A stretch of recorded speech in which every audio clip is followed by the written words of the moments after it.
Más de 158.000 personas fueron seleccionadas en la postulación de universidades de cara al proceso de admisión 2025, según informó hoy el gobierno. Para hablar del tema estamos con el ministro de Educación, Nicolás Cataldo. Ministro, bienvenido a Canal 24 Horas. ¿Cómo le va? Buenas tardes. Buenas tardes, ¿cómo estás tú? ¿Todo bien? Bien, bien, ministro. A ver, ¿cuál es la primera evaluación, reflexión que hace el gobierno respecto a este proceso de admisión 2025, los números, si lo comparamos con el año pasado? ¿Cuál es la primera mirada que hacen?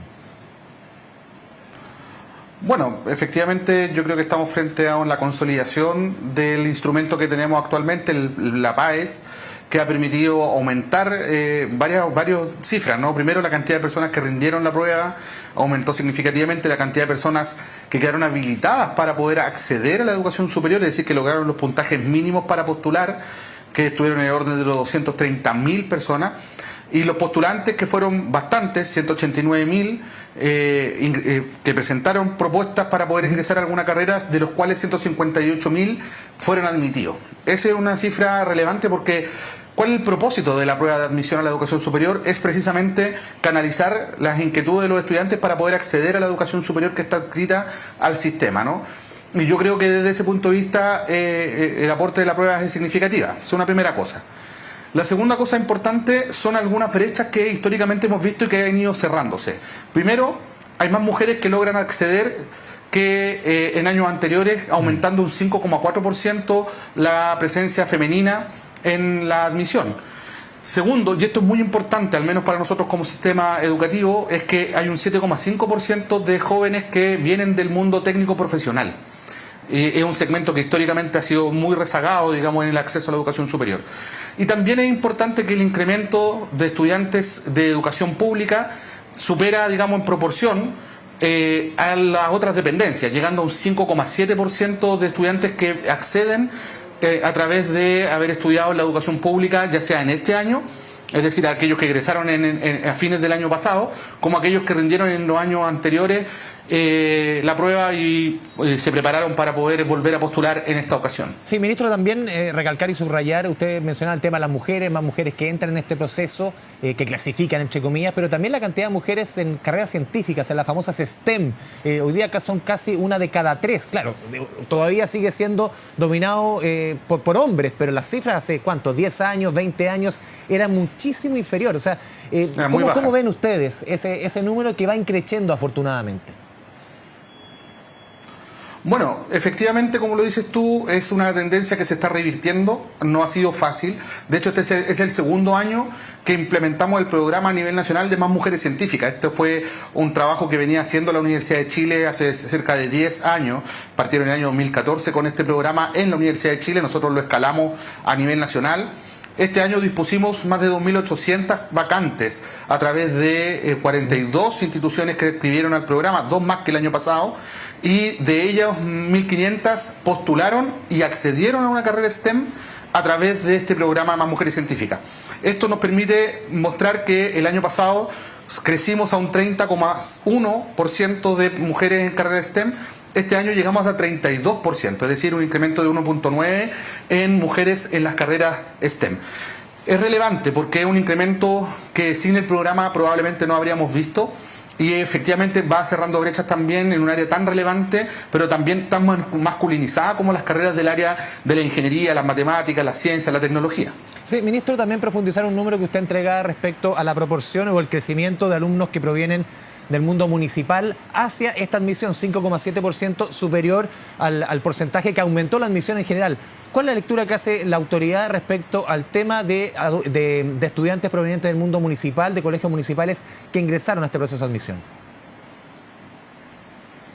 Bueno, yo creo que todavía tenemos que profundizar un poco más en los datos, pero lo relevante es que el sector público, SLEP y también municipales, han ido mejorando el acceso, ¿no?, de sus estudiantes, lo que es una buena señal. También esto se correlaciona con lo que hemos visto, por ejemplo, en los resultados de la prueba CIMSE, que el año pasado también nos mostró un incremento superior al resto del sistema, es decir, a los particulares pagados y particulares subvencionados, por ejemplo, en establecimientos de servicios locales. Aún yo creo que es muy pronto para poder sacar conclusiones, pero lo positivo es que los estudiantes que provienen de la educación pública crecen más que el estudiantado que viene de particulares subpagados y particulares subvencionados. De hecho, el N total es superior de estudiantes que vienen de la educación pública de particulares pagados, lo que es obvio por la proporción que representan respecto al total de estudiantes del sistema. A su vez, es menor que el N total de estudiantes que provienen del particular subvencionado, que también a su vez es mayor que el mundo público.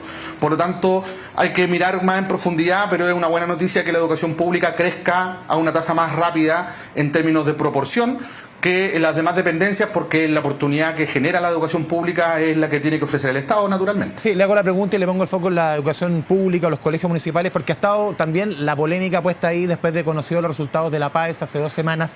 Y han sido duras las críticas desde la oposición, y aquí le quiero preguntar, más allá de este gobierno, también la segunda administración de la presidenta Bachelet, las políticas que se han adoptado, muchas de ellas que se han aprobado en el Congreso, y se ha apuntado, por ejemplo, ministro, al fin de la selección, a la desmunicipalización, como elementos estructurales de los malos resultados. Por ejemplo, se ha puesto el acento en la oposición en colegios emblemáticos, que el Instituto Nacional esté en el lugar 303, que el Liceo 1 en 924, que el Liceo de Aplicación en el 1047, cuando tradicionalmente ocupaban, estaban dentro de los 100 primeros. ¿Cómo asume usted o cómo recoge usted esas críticas, ministro? Y se apunta a esos puntos de municipalización, el tema de la selección, como las causantes de estos números. Yo creo que lo peor que puede hacer la política pública es enfrentar los problemas de nuestra sociedad a partir de mitos o de visiones ideológicas que no se correlacionan con los datos.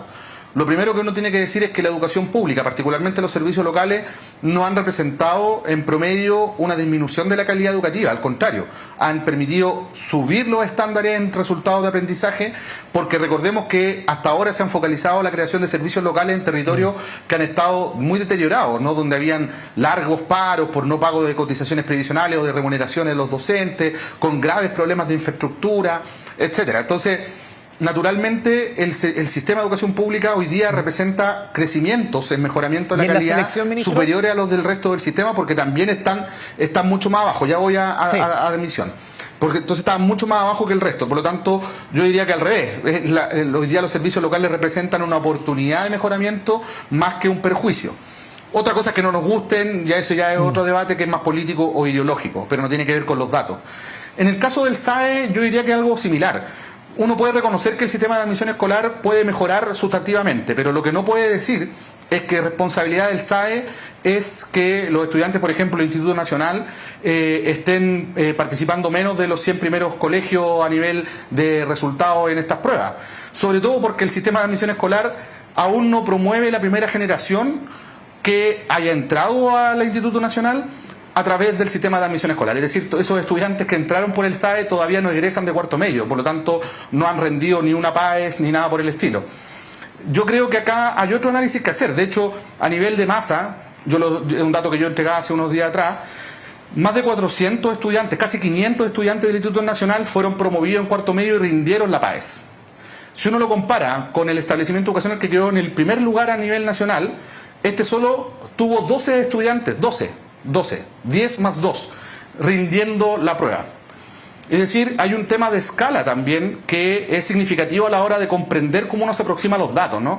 De hecho, si uno toma en consideración los 12 primeros puntajes del Instituto Nacional, sus resultados quedan muy por sobre el promedio de los particulares pagados. Si uno toma, por ejemplo, el promedio de los estudiantes que rinden la prueba en particulares pagados, que es 58 estudiantes, si uno toma los 60 primeros puntajes del Instituto Nacional, también el promedio queda por sobre los particulares pagados. Es decir, el Instituto Nacional provoca buenos resultados académicos en aquellos estudiantes que están allí. Otra cosa es que el sistema de admisión escolar distribuye también los talentos en el resto del sistema, producto del sistema de selección, y de hecho si uno revisa la participación de la educación pública en los mejores puntajes, en el 20% de mejores puntajes, el dato se mantiene estable. Es decir, no ha crecido ni ha disminuido significativamente respecto a lo que pasaba en años anteriores del SAE. Entonces, ¿cuál es y de hecho el mejor dato, disculpa, con esto termino, el mejor dato es que la educación pública crece un 5,7% más que el resto del sistema. Sí, puntualmente, claro, la conversación siempre se instala mucho respecto a la figura del Instituto Nacional. ¿Cuál es a su juicio, la lectura respecto a la explicación para que ese instituto emblemático haya estado en décadas anteriores en los primeros lugares, dentro de los 50 primeros, 40 primeros, y ahora esté sobre el 300? ¿Cuál es la razón para esa caída fuerte del Instituto Nacional Nacional, a juicio del gobierno, a juicio de usted, atendiendo que usted descarta las explicaciones que se entregan desde la oposición? No es que no las descarte, es que los datos nos indican otra cosa, nos hablan otra cosa. Ahora, lo que uno no puede hacer es eludir que efectivamente el Instituto Nacional y otros establecimientos que son considerados emblemáticos han presentado una disminución en sus resultados. Ojo, yo el ejercicio que hice recién de la cantidad de estudiantes que rindieron y que participan de los mejores puntajes, si uno lo lleva a Las Tarrias, si uno lo lleva al Liceo 1, los resultados son similares, ¿no? También encontramos el mismo fenómeno. Ahora, ¿cuáles son otros factores que inciden en el tema de la preferencia de la familia, en que efectivamente muchos estudiantes de buen rendimiento deciden migrar a otro tipo de establecimientos? Están en otro ámbito.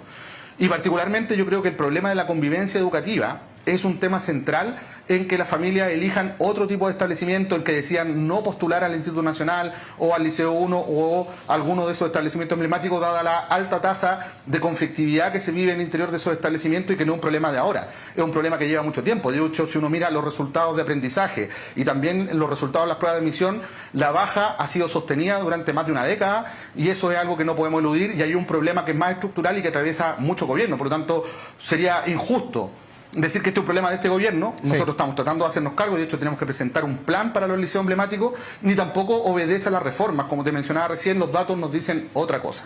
Ministro, ¿cuál es el momento hoy día? Claro, yo le hacía el punto antes respecto a la crisis, a las críticas, eran más de un gobierno, no apuntaba puntualmente a este gobierno en particular.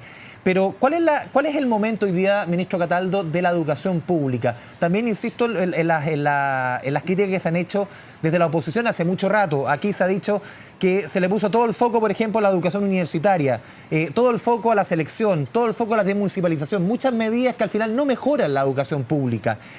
¿Cuál es su juicio respecto al momento de la educación pública? Se insiste también de la oposición que aquí no se ha puesto el foco, por ejemplo, en la educación preescolar, no se han puesto las lucas en buen chileno, en prekinder, en kinder, en los primeros años. ¿Cuál es el momento hoy día de la educación pública? ¿Es terminal, como dice la oposición?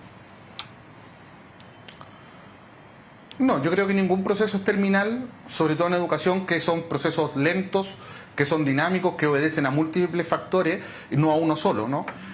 Yo creo que cabe hacernos cargo de ese problema si que el diagnóstico es compartido, y yo creo que es compartido. ¿Ya? Yo comparto, por ejemplo, que no se ha hecho una apuesta central en educación inicial o educación parvularia, como se le conoce habitualmente, ¿no? Y eso obedece en gran medida que los esfuerzos financieros que ha hecho el Estado a lo largo de muchos gobiernos, por mucho tiempo, están puestos en educación escolar y en educación superior. Coincido con que hoy día se gasta mucho recurso en educación superior. Por eso presentamos más bien, ya estamos discutiendo el proyecto que termina con el crédito con aval del Estado, que literalmente está desangrando las arcas fiscales, no permitiendo inyectar recursos a otras áreas que son también estratégicas dentro del propio sector de educación. Lo mismo podríamos decir de gratuidad. De hecho, la norma establece un mecanismo que hace crecer más lentamente la gratuidad, precisamente para ir teniendo más holguras fiscales y fortalecer áreas que lo necesitan. Lo que uno no puede decir, y esto es importante, es que las reformas son responsables de este deterioro, porque el deterioro viene produciéndose desde mucho antes de la reforma. Lo que uno no puede decir es que el sistema educativo municipal es mejor que los servicios locales, porque de hecho hoy día acabo de tener una mañana completa de atención de alcaldes que no tienen cómo llegar a fin de mes para pagar remuneraciones. Lamentablemente hemos hecho una opción, y esto fue un acuerdo político con la derecha en la última ley de presupuesto, de adelantar y retrasar servicios locales en función de la criticidad de los territorios. Por lo tanto, lo peor que podríamos hacer es retroceder en algunas de estas reformas, como por ejemplo la educación pública, que hoy día, de verdad y literalmente, es la oportunidad para poder rescatar la educación pública en muchos territorios que, de no hacerlo, el default financiero va a impedir la viabilidad de esos proyectos educativos. Hemos tenido que nombrar administradores provisionales que reemplazan a la municipalidad transitoriamente para poder llevar adelante los procesos. Hemos tenido que inyectar excesivos recursos a través de distintos instrumentos como el Fondo de Apoyo a la Educación Pública para que se paguen deudas previsionales, remuneraciones, entre otras, y aún así no alcanza. Por lo tanto, yo diría que lo que hay que hacer es consolidar la política pública, fortalecer, mejorar, por eso estamos legislando. Hace poquitos días aprobamos, de hecho, en particular el proyecto de ley que reforma la educación pública. Esperamos que siga avanzando en su tramitación legislativa. Tenemos el proyecto de convivencia educativa que junto a otras acciones creemos que va a ayudar a mejorar la situación de los liceos emblemáticos. Entonces, más bien es, pongámonos de acuerdo, no usemos políticamente a la educación, que lamentablemente yo diría que es la base de por qué tenemos la situación que tenemos hoy día en educación, porque ha sido herramienta de lucha política durante mucho tiempo. Sí, ministro, recojo de sus palabras, usted me corrige, usted cree o analiza después de años mirando todas las reformas, sobre todo el tema de la gratuidad, que se le puso mucho ahínco, muchas lucas en buen chileno a la educación superior, a las universidades, a diferencia de los primeros años, que fue un error eso, haberlo puesto demasiadas lucas, demasiado del gasto fiscal a la educación superior, a la gratuidad, por ejemplo, en detrimento de los primeros años de educación? Mira, no me gusta ser general después de la batalla. Había que estar en el momento en que se tomaron esas decisiones para poder ponderar bien por qué se tomaron, cuáles fueron las presiones que hubo, cuáles fueron las discusiones públicas que también había. Por eso que yo creo que es importante no dejarse permear en un 100% por lo que se opina desde afuera, ¿no? Mucho se hace con otras miradas distintas a la que es estar acá administrando, gestionando y conduciendo el sistema educativo. En esa perspectiva, yo diría que las políticas en educación superior han permitido consolidar una expansión que no tiene ningún otro país. Chile tiene una gran cantidad de estudiantes estudiando en educación superior, lo que nos permite tener una gran gama de profesionales de buen nivel, por lo demás, en términos comparativos. Pero sí, evidentemente esto implica recursos, dada la forma de financiamiento que tenemos, por eso presentamos este proyecto que supera el CAE, que nos va a permitir generar una perspectiva de 10 años más, un ahorro fiscal de más de 3 billones de pesos. 3 billones son 3 millones de pesos que, si nosotros tomamos una pequeña parte de eso y lo derivamos a educación inicial o a la educación parvularia, podemos empezar a resolver gran parte de las dificultades e incluso expandir el sistema de educación parvularia. Para que tú te hagas una idea, el presupuesto de educación se descompone en un 70% de recursos que van a la educación escolar, un 22% que van a la educación superior y solo un 8% a la educación inicial. Entonces, si tú me preguntas dónde tenemos el problema, es precisamente allí. Y por eso es que estamos proponiendo las leyes que estamos proponiendo al Parlamento. Sí, ministro, usted enfatizaba hace unos minutos que la crisis viene mucho antes de las reformas. Quiero aquí citarle una entrevista que dio el exministro, quien estuvo antes en su cargo, Raúl Figueroa, quien dijo hace un par de días en EMOL TV que no solo el tema de la selección ha sido problema, sino también, al tema de, yendo a la educación en general, me traspapelé con el tema universitario. Dice, aquí se normalizó la violencia, la paralización y también se avaló la violencia en los colegios. Y eso también es parte del problema que está viviendo hoy día la educación pública. ¿Cómo recoge usted esa crítica? Bueno, mira, no sé quién la habrá avalado. Al menos lo que a mí me corresponde como ministro de Educación, no hemos hecho a su nunca sector un aval apunta claramente, a la más que usted en violencia, particular.